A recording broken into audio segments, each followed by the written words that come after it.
For question 3-24, we're asked to find the heat transfer through this pane of window and also the temperature. And we know the thermal conductivity and the heat transfer coefficient, and we also know the area.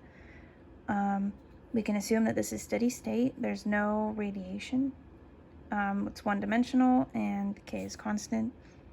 First, you want to draw out your resistance diagram, and then you have to find the individual resistances as well as the total to find the total heat transfer.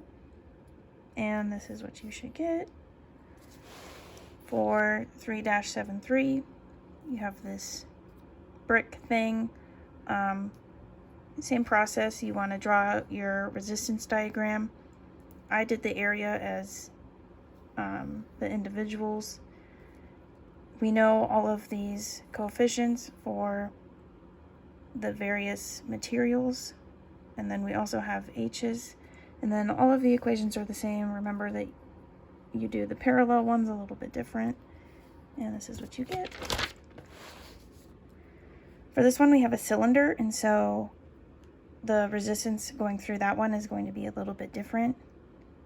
We have to find the heat lost and the velocity of the water going through it. Assume it's steady state, one-dimensional, K is constant, and then since there's radiation, we have to assume that the pipe is a gray body and the surroundings are a black body.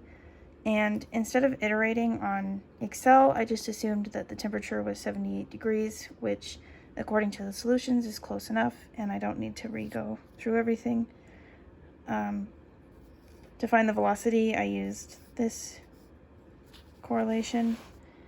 And then for this last question, 14-57, we know these things. We're asked to find the mass diffusion rate for various thicknesses.